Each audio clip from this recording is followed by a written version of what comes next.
Apakah omset kecil bisa menyebabkan KUR kita ditolak? Nah, bagi teman-teman yang mau ajukan KUR, pastikan tonton hingga akhir karena di video ini saya akan jelaskan semuanya terkait KUR BRI dan tips agar pengajuan Anda cepat di ACC. Tanpa basa-basi, langsung aja kita masuk ke video pembahasan. Apakah omset kecil bisa menyebabkan pengajuan KUR ditolak? Teman-teman, bank memang mempertimbangkan omset usaha sebagai salah satu faktor penilaian.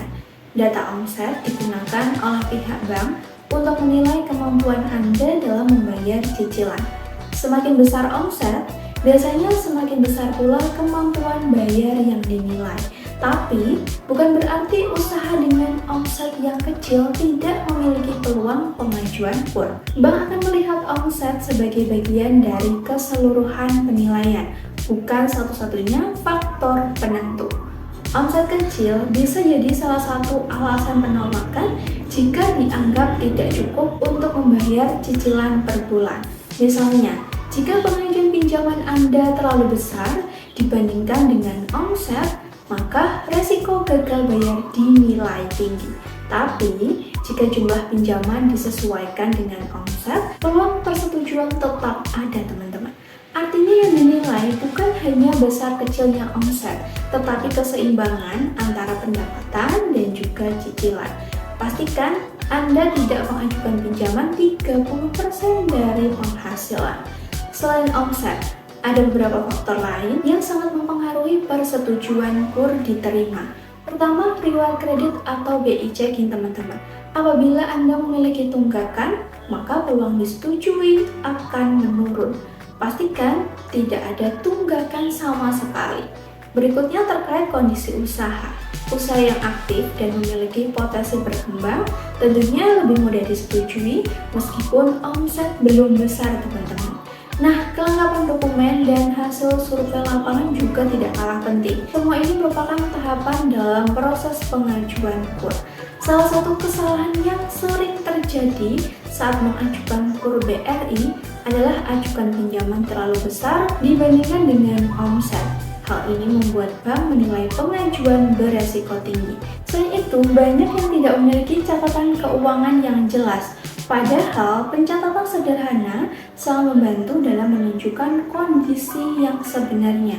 Misalnya, catatan pengeluaran dan juga pemasukan, teman-teman. Kesalahan lain adalah memberikan data yang tidak realistis seperti melebih-lebihkan omset. Hal ini justru bisa sangat merugikan karena mudah terdeteksi pada saat proses survei. Jika Anda memiliki omset kecil, ada beberapa strategi yang bisa dilakukan supaya pengajuan KUR cepat di ACC. Pertama, teman-teman harus ajukan pinjaman sesuai dengan kebutuhan, bukan keinginan. Pilih nominal yang realistis agar cicilan tetap aman. Buat pencatatan keuangan sederhana untuk menunjukkan alur pemasukan dan juga pengeluaran usaha Anda. Pastikan usaha terlihat aktif dan memiliki potensi untuk berkembang. Teman-teman juga harus jaga riwayat kredit atau BI checking tetap bersih agar tidak jadi hambatan tambahan.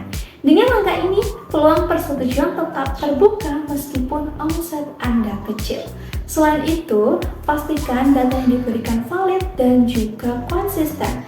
Siapkan dokumen pendukung seperti surat keterangan usaha dari desa kelurahan dan juga bukti aktivitas usaha. Jika memungkinkan, tunjukkan perkembangan usaha meskipun masih kecil, teman-teman. Ini bisa jadi nilai tambah saat proses pengajuan KUR. Omset kecil memang bisa mempengaruhi penilaian KUR, tetapi bukan berarti pengajuan Anda ditolak. Yang terpenting adalah keseimbangan antara omset, jumlah pinjaman, dan juga kemampuan untuk membayar. Realistis dan jujur dalam pengajuan jadi kunci utamanya. Dengan persiapan yang matang, usaha sekecil apapun tetap memiliki kesempatan untuk mendapatkan pinjaman KUR ini, teman-teman. Itu dia pembahasan terkait omset kecil dalam pengajuan KUR BRI.